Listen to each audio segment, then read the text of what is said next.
All right, as you heard there, the ANC has announced the 7 people that will lead the party for the next 5 years. 3 women form part of the party's top leadership. Gwen Ramokgopa, as you heard there, has been elected Treasurer General. She's the first female to take up that position. Nomvula Mokonyane is the party's first Deputy Secretary General, and Maropene Ramokgopa is the second. Now, let's discuss these developments with political analyst Mapaseka Muroa. Thank you very much, Mapaseka, for your time here on ENCA. As usual, I'm sure your analysis is going to be great, particularly when it comes to women. They've managed to achieve not necessarily 50%, but it's 3 out of 7.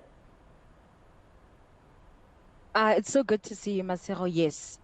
So this is particularly interesting for women to be coming into the fray like this. 3 out of the 7. I mean, this was a very sore point that in the previous top 6 there was never really enough women. So this is similar to the time when there was a national chair and a deputy secretary general who were women. So the stats are looking in that direction. It's very interesting for the African National Congress to do this, but also there's some form of generational mix. You've got 2 candidates, or rather 2 people who are elected who are former members of the ANC Youth League. That would be Maropene Ramokgopa and Fikile Mbalula. So I bet, the ANC Youth League is pleased in that instance. So we're seeing some form of generational mix and a gender mix. So it's quite different this time around. Looking at this, KZN once again for a second time being the ultimate loser. I don't know what your analysis would be. They were quite bitter during the last elective conference when not a single member from their camp or from their province came out tops in the top 6. And now again, in this year's top 7 or the next 5 years' top 7, they didn't make it to the list. Yes, absolutely. But even on the conference, you would have seen that KZN was pretty isolated. They were the ones who are heckling at the president, in their majority. So they seem to have isolated themselves, number one. But number 2, they were unable to lobby beyond KZN for their candidates. Unlike Gauteng was pretty excellent in lobbying for the candidates across the board, across the provinces. So this is one of the things that will be a challenge for this top 7, is to bring unity within the party, particularly in KZN. They need to ensure that maybe some of those individuals will be in cabinet, some of them will be members of parliament, just to ensure that there is unity. So the challenge going forward is absolutely unity within the party, because you'll remember in 2007 there was a fracture after the disgruntled group, the Musiwa Lukotas of the party, were not happy with the leadership that emerged. There was a fraction within the party. Then COPE emerged in 2009, and that's where the decline of the African National Congress actually began. So they need to be very careful in terms of how they handle KZN going forward. I'm interested to know, especially since you mentioned Gauteng having done very good lobbying in the past few days to make sure that their candidates make it to the top structure of the ANC. Do they seem to you like the winner here? And I wonder what you think, because yesterday one of the PEC members, Lebogang Maile, was very clear, and it made a lot of people doubt whether or not Gauteng would go for Cyril Ramaphosa as ANC or give him his second term, as they were so outright saying throughout the course of the year, right? He said, as long as you put Paul Mashatile as deputy president and Nomvula Mokonyane as the first deputy secretary general, we will give you the vote to become president. Do you think that's what happened here, Cyril Ramaphosa possibly giving in to what Lebogang Maile had been saying? Look, what's clear is that Gauteng is the absolute winner here. Gauteng and somehow by default Limpopo. Exactly. In some way, because these individuals, the Mashatiles, the Ramokgopas, the Mokonyanes, from Limpopo initially. So yes, I think Gauteng has been exceptional in terms of lobbying. But however, I think President Ramaphosa, we underestimate the power that he has within the party. And this is something I've been saying over and over again, that this individual from 1991, when he ran uncontested as the SG of this political party, and every single time he's ran, he's actually brought big numbers. He produces big numbers within the political party. So his own influence is a lot. But I think Gauteng perhaps may have nudged it in the right direction for him as well. Do you think perhaps the Zweli Mkhize camp, if I can call it that, was too vocal? And, while, I don't know what your analysis was, because a lot of people were saying that, Zweli Mkhize's camp throughout yesterday was too excited, too vocal. Your Pule Mabi and Mzwandile Masina, for instance, calling impromptu press briefings, knowing that as the national spokesperson of the ANC, the media would swamp through to wherever he's calling them, while the Cyril Ramaphosa camp seemed very quiet, lobbying behind the scenes, not saying too much to the media. Absolutely. Look, another thing that you need to remember is that the African National Congress respects tradition, right? They respect culture. So in terms of what we've seen post the unbanning of the African National Congress, is that the norm is that the president within the ANC will hold 2 terms. That's a culture that hasn't changed, and it continues. So there are a lot of moving parts, right, that are happening. But the ANC really respects tradition in that instance. And also what you've seen in terms of towing the line within Parliament, that's their tradition. They will never, ever allow their president to be removed or be subjected to anything that they don't agree with within Parliament, because they know they have the numbers. So tradition here is very important. We shouldn't get too excited when we see too many moving parts. History is the best teacher, and history prevails most of the time. Let's talk about the national chairperson position. Gwen Ramokgopa being re-elected, the numbers actually between himself and Stan Mathabatha, the chairperson of the ANC in Limpopo, is not that large. I mean, Gwen Ramokgopa coming in with 2,062, while Stan Mathabatha came in with 2,018. Not a huge margin. But, my question, of course, is the fact that Gwen Ramokgopa sees himself serving another 5 years in the top structure of the ANC. This will be 20 years. There's a political analyst we spoke to earlier who said that it was quite selfish of Mandashe to actually stand for a position in the top 7 once again. What do you think? I think, the African National Congress has been challenged by a lack of a succession plan in terms of including particularly young and new people. I mean, if you look at since, I think 2017, that was the first time that the former president, Jacob Zuma, was not part of the national leadership. That was the first time since 1991 that he wasn't within that top 6. So there is an issue in terms of a succession plan and allowing new people into the fray. And that is something they need to work on. I do think holistically, this top 7 is better than we've seen in the past.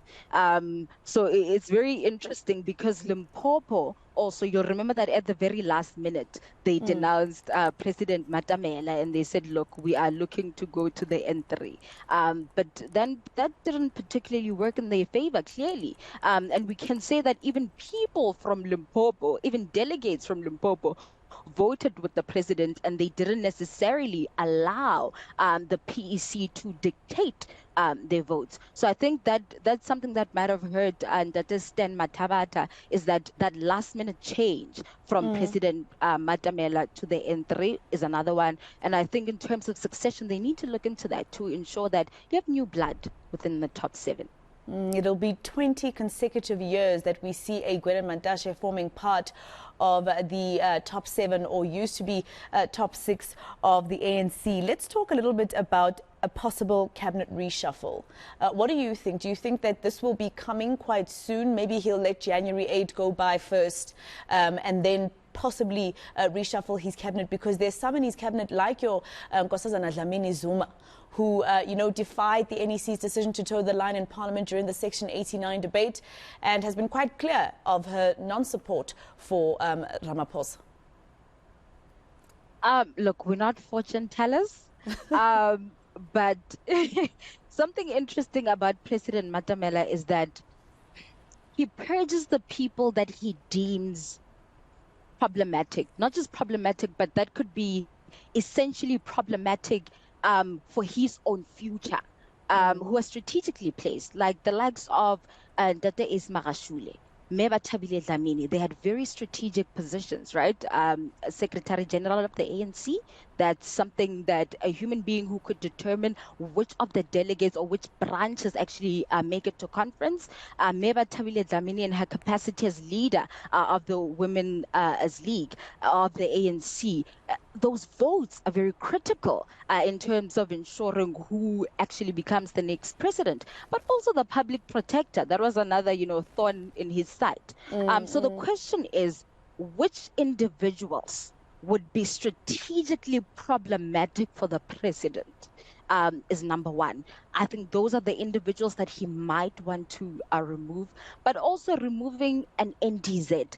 That could be problematic come 2024 in terms of KZN. He needs to make sure that he unifies the party. So it perhaps might not be a wise decision. But do you think KZN is still as powerful as it used to be? It's been left bruised twice in a row now, this time even worse. I don't know what you think, and I'm trying to stay clear of using the word slate, but I don't know what you think in terms of Cyril Ramaphosa making sure that KZN stays out. Is it still as powerful as you say in terms of 2024, come 2024, unless you mean the electorate itself on the ground? Because, I mean, your Paul Mashatile people would say, his position is really unclear. Gwen Ramokgopa's position is clear. He said on national TV that he was definitely one of the people who told the president that he would not resign after the Section 89 report. Fikile Mbalula's position is also clear. Maropene Ramokgopa is, after all, the president's advisor of international relations in the presidency. And then there's Gwen Ramokgopa, who is not that vocal as the rest of them, but has made it clear that she is for this particular camp. So do you still think a KZN is still that powerful in the ANC? Absolutely. I think they're very powerful. You remember that they actually have the largest amount of delegates coming into the conference. The problem with KZN is the inability to lobby and their inability to humble themselves. And this is also an issue that we've seen in the African National Congress, particularly on a local level. If the ANC was able to fully have discussions in Ekurhuleni, in Joburg, in Pretoria, then they'd be able to split those three metros and ensure that they lead at least one, they govern at least one. But the issue is the arrogance. They're not able to do that because they deem themselves, of course, they're the biggest political party, but they deem that on that basis, they should be governing. So if KZN could humble themselves and actually learn to lobby effectively and compromise, then we would have seen one of their leaders emerge. So I do think that in terms inside the ANC, yes, they are strong. Even outside of the African National Congress, you'll remember that, in KZN, it's about 16% of the entire population in South Africa, or so, somewhere there. So they've got the capacity to change voter apathy. They've got the capacity, to speak to new people, bring them into the fray, and allow them to vote for the African National Congress. That's why it's very important that the president deals delicately with KZN. He cannot afford to have a distance or a rupture in that instance. You'll also remember the July unrest that started in KZN. So they do have a lot of power. And I think the president knows that, and he will deal delicately with KZN. All right. Coming to what we just spoke about in terms of the different people in the top 7 and who they're likely to have supported between President Cyril Ramaphosa and Dr. Zweli Mkhize. Nomvula Mokonyane, at some point, obviously, because of the allegations of corruption against her appearance at the State Capture Commission of Inquiry, mentions of her, etc., with the Louis Vuitton bag, you and I can go on and on, right? She's the only one that, a lot of analysts have been saying will be the thorn on President Cyril Ramaphosa's side in terms of people who will toe the line to whatever he says. But she was basically shunned upon for a couple of years, right? She wasn't very vocal for quite a long time. And I remember during the course of this year, there was, a certain person who is allegedly affiliated to politicians who allegedly killed his girlfriend. And there were marches of the ANC in the Eastern Cape regarding that story. And I asked an analyst, she was so present during that time. She suddenly became vocal again. And now there she is as the first Deputy Secretary General of the ANC. What do you think about her emergence, and her campaigning to make it to the top 7? What you'll realize about this list, Masego, is that the people that have been in Lutuli House have emerged. So the Paul Mashadiles, the Nomvula Mokonyane, even Dr. Gwen Ramokgopa. So those particular individuals were able to work the ground. They were able to get to the branches, which Lutuli House is the administrative hub of the African National Congress. So it absolutely makes sense. But also following that, her generation, Nomvula Mokonyane, is next in line because Jesu Duarte and that generation, I would say, had their time. So it makes sense that she would follow. And I think she's actually done the groundwork because of that, particular advantage of being in Lutuli House and having that particular access to branches. Yeah, I think so too, because for some time she was really in the background, especially after that reshuffle that saw her leave her position as minister. She was very quiet. So, seeing her even being nominated with the numbers that she was being nominated with against Phoebe, it was Phoebe Potgieter, that is, it was quite surprising to see that. Thank you very much for speaking to us, political analyst Mapaseka Muroa.